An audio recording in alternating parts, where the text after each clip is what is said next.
La mejor y más efectiva arma que tienen los pueblos para el reclamo de sus derechos contra las dictaduras, los gobiernos totalitarios como el que existe acá en Cuba, es la protesta pacífica, la lucha no violenta, la desobediencia civil.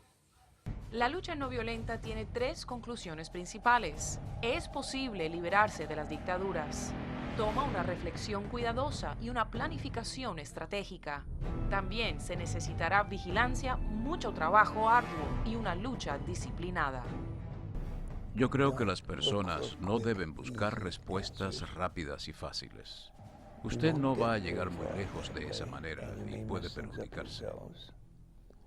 Jane Charles logró concretar 198 reglas de la desobediencia civil, cómo liberarse del totalitarismo e instaurar una democracia con el menos derramamiento de sangre posible. La lucha no violenta, como su nombre lo indica, trata de evitar la violencia, que casi siempre parte del gobierno que implanta el sistema totalitario y antidemocrático, porque ellos son los que tienen las armas, tienen las organizaciones represoras, los paramilitares y ese tipo de organizaciones serviles al poder político exclusivamente. No sirven al progreso de la nación. La violencia siempre trae como consecuencia violencia, odios, rencores, venganzas, enfrentamientos entre hermanos y en consecuencia derramamiento de sangre.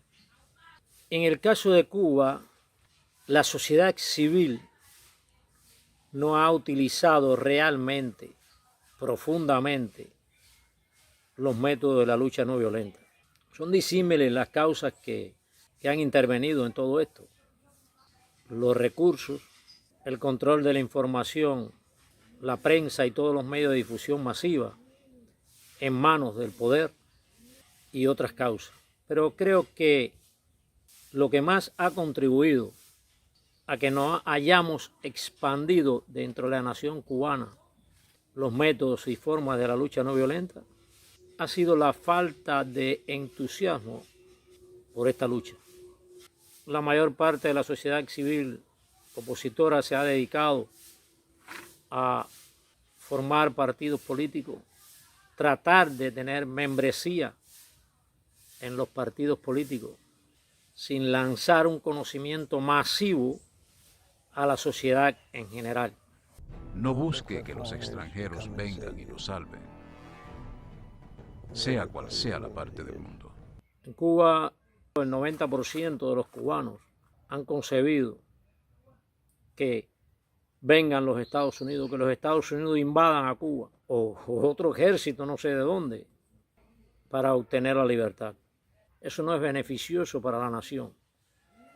Ninguna invasión es beneficiosa porque imponen un poder militar. Fidel Castro, en su concepto de revolución, dijo algo aplicable para nosotros, es emanciparnos por nuestras propias fuerzas. No podemos seguir esperando que venga un gobierno extranjero a liberarnos. No podemos seguir esperando por las Naciones Unidas u otro organismo que rige la justicia internacional. Los cascos azules no van a entrar aquí a liberarnos. Es emanciparnos por nuestros propios esfuerzos para cambiar todo lo que deba ser cambiado, que en estos momentos es una necesidad cambiar el gobierno castrocomunista. Es una necesidad de supervivencia, porque ha demostrado que en 63 años ha hundido a la nación en una miseria material y espiritual. Y hay que ponerle coto a esto. Nuestras mejores fuerzas, nuestra juventud está huyendo del país en contubernio con los Estados Unidos, que aprovechan la oportunidad para obtener esa fuerza joven y creadora. Y como al gobierno de Cuba no le importa esa fuerza que se va, solo le interesa el poder, nos vamos quedando atrás en todas las fuerzas sociales que puedan producir algo en el futuro. No asuma que usted es tan débil como usted piensa que es.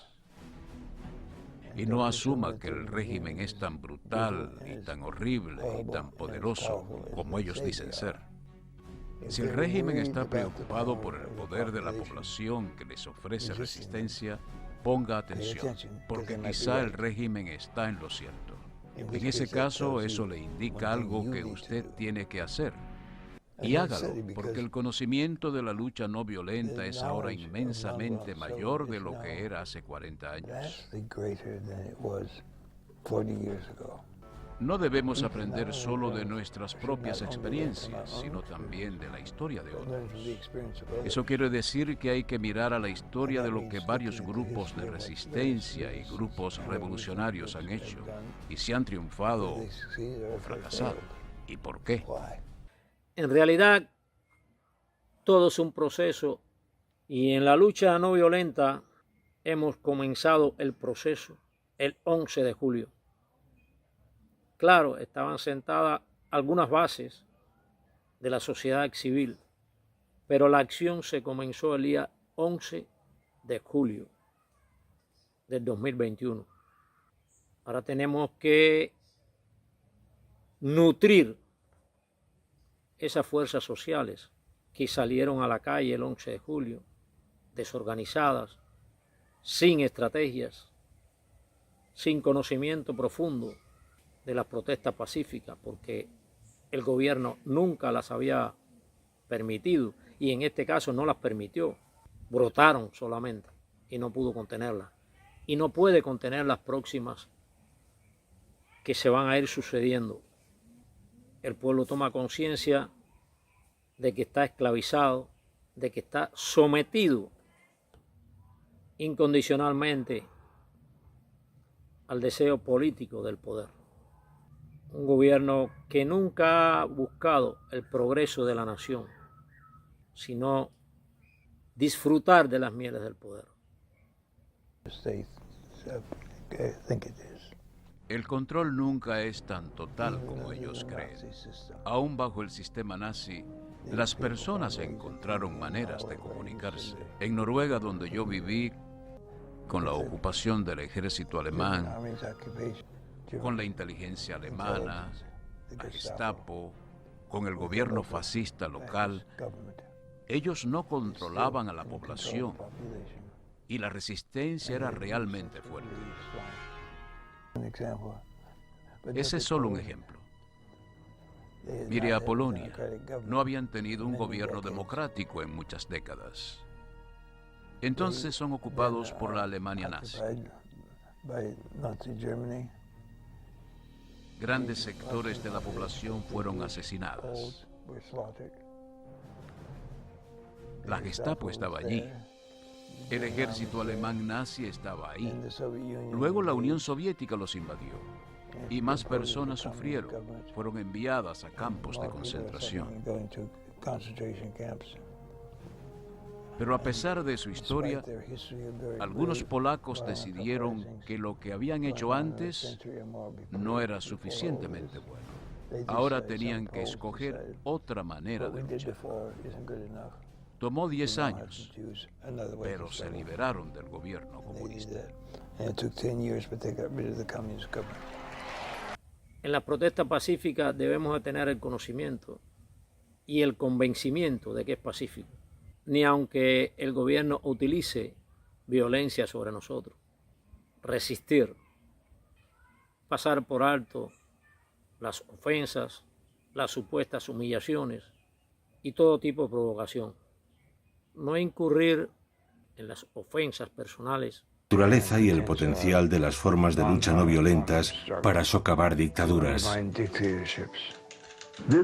Esta es una técnica de combate. Es un sustituto de la guerra y de cualquier otro tipo de violencia. Estas formas de rebelión son el boicot económico, la desobediencia civil, las protestas.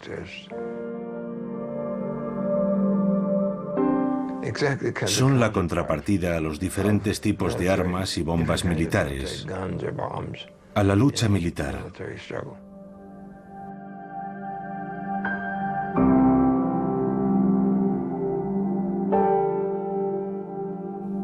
De esa forma tienen algo distinto a la violencia y la guerra, y siempre lo tendrán.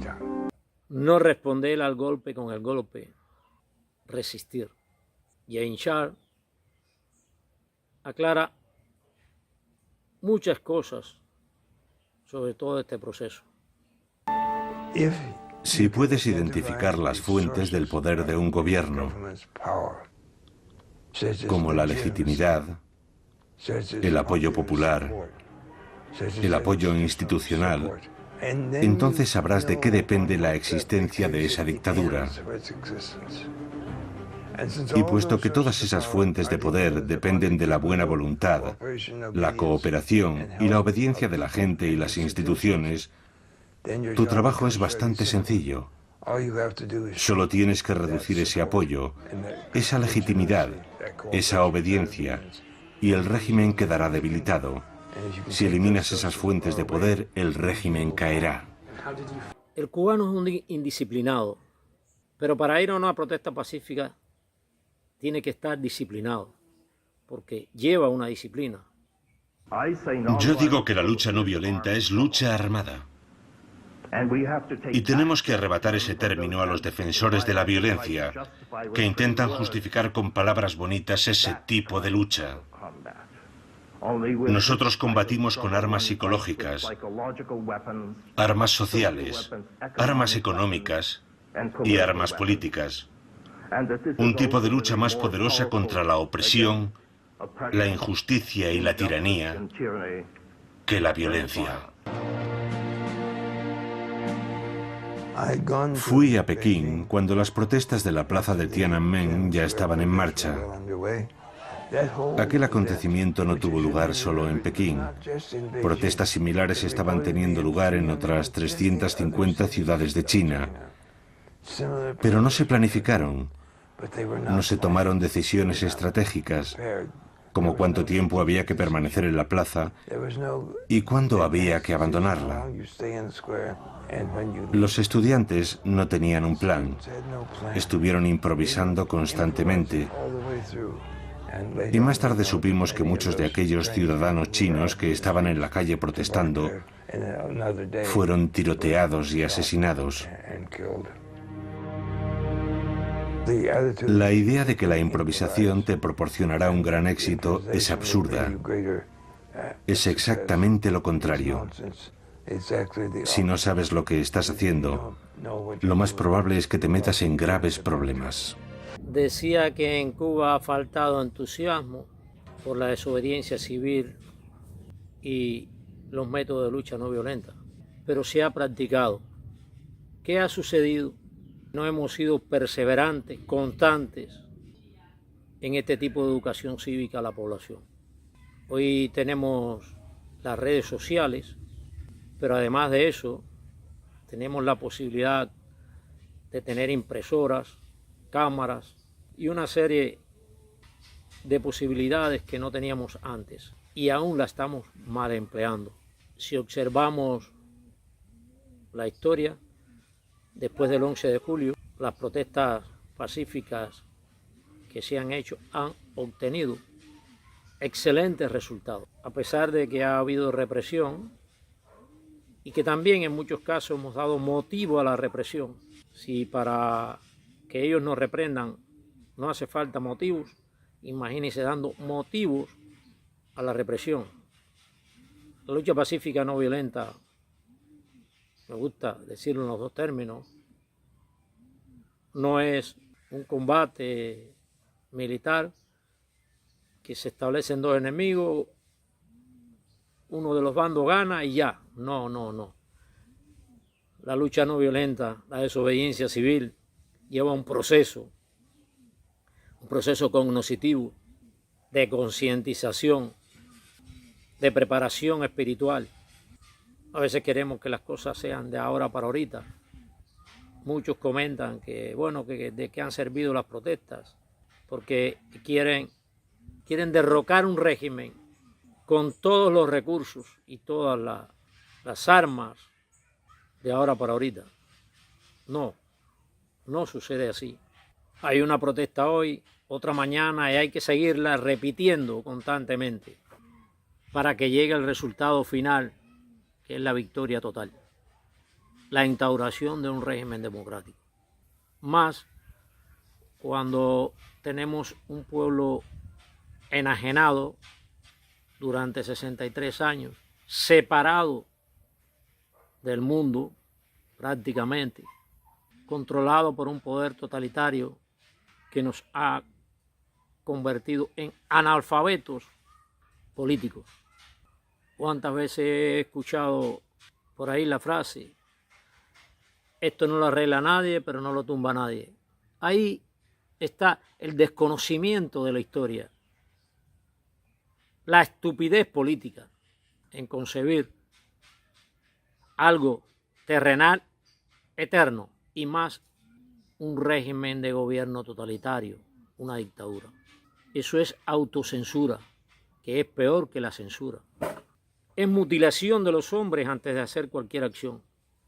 La lucha no violenta tiene la facultad de que todos pueden participar, hombres, mujeres, adolescentes, jóvenes, ancianos, todos podemos participar. Esos que optan por la lucha violenta, que no se puede llevar a cabo sin recursos, que yo personalmente no estoy de acuerdo con ella, pero se necesitan gran cantidad de recursos para preparar un ejército, preparar un hombre para un combate armado. En la lucha no violenta se necesitan relativamente pocos recursos, o no tan grandes como para una lucha violenta. No hay que hacer grandes inversiones en preparación de nada. Un poco de carteles, un poco de papel, de explicación a través de cualquier medio posible. Y ya está preparado un hombre para salir a la calle, por ejemplo, convencido de que no está dañando a nadie. Todo lo contrario, está beneficiando a todos y a él mismo. En Serbia, el gobierno de Slobodan Milosevic cometió durante años crímenes de lesa humanidad y ejerció una brutal represión interna. Aquello alimentó la creación de nuevos grupos democráticos que lucharon para eliminarlo. Bob empezó a enseñar las lecciones de Gene Sharp a los nuevos revolucionarios serbios. Cuando Bob Helby nos dio La política de la acción no violenta de Gene Sharp, me quedé maravillado y un poco avergonzado por no conocer un libro así, a pesar de que había una traducción al serbio de la dictadura a la democracia que tampoco había leído. Y ver escrito detalladamente en un libro cómo opera el poder, cómo funcionan sus pilares de apoyo y todas esas cosas que habíamos aprendido a base de golpes, fue realmente increíble.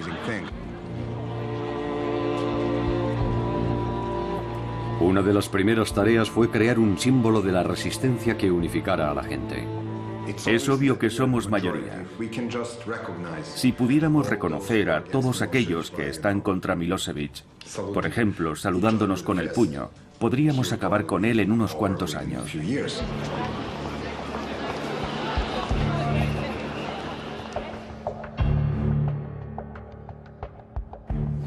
La atomización se produce cuando el régimen intenta hacer que cada individuo en la sociedad sea una unidad aislada.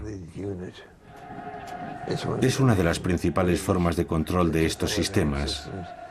Hacer que la población, que la gente, se tenga miedo, que tenga miedo a hablar, a actuar en grupo, que nunca le digan a un vecino o incluso a veces a un miembro de su familia lo que piensan realmente.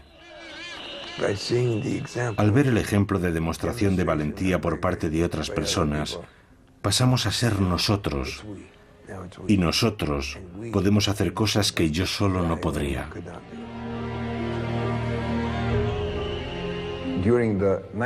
En el 96 y el 97 nos manifestábamos día tras día. La policía nos bloqueaba y cada día éramos menos, porque era muy aburrido seguir en la calle durante el duro invierno. Así que dijimos, ¿por qué no vamos a casa y hacemos ruido desde nuestros balcones?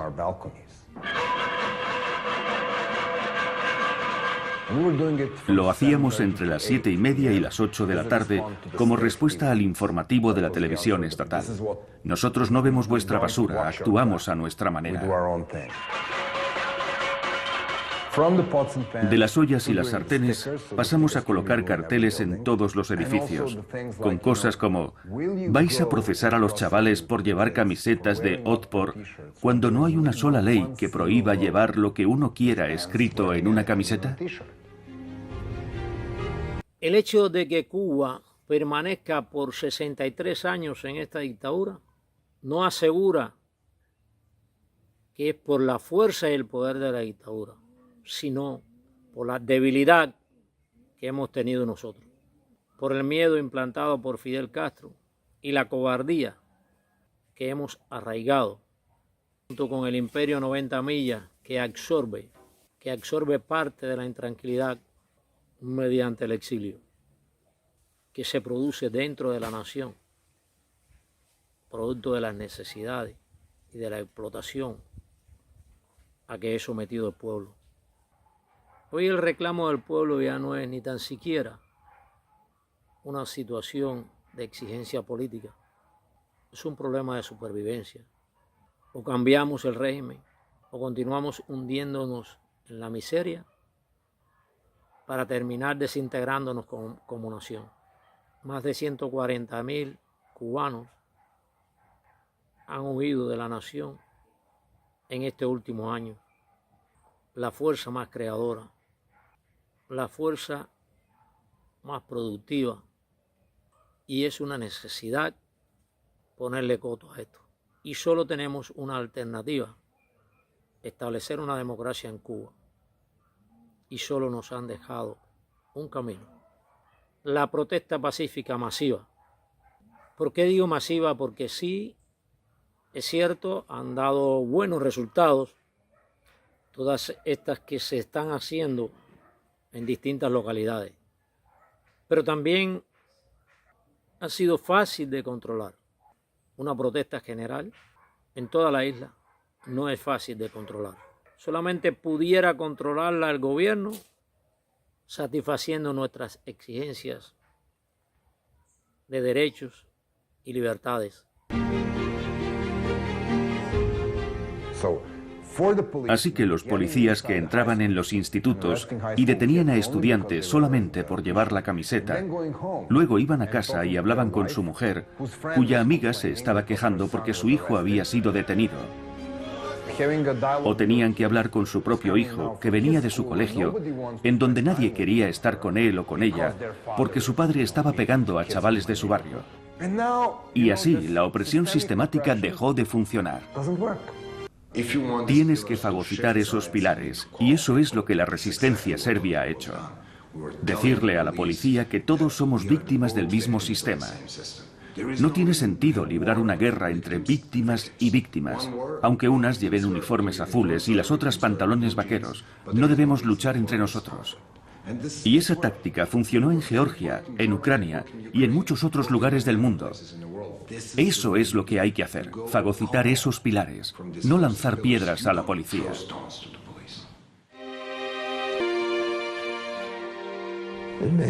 Hay mucha gente en situaciones de conflicto a la que le gustaría utilizar la violencia, pero sus adversarios casi siempre tienen muchas más armas militares, más armas violentas que los resistentes potenciales.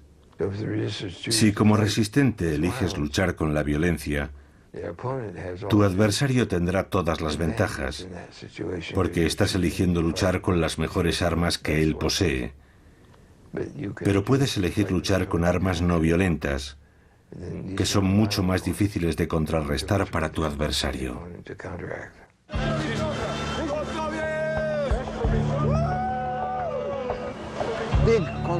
Las grandes concentraciones son muy difíciles de controlar. Puedes tener a 20.000 manifestantes pacíficos, pero si hay un idiota rompiendo ventanas, centrará la atención de todos los informativos, y eso puede socavar todo el movimiento.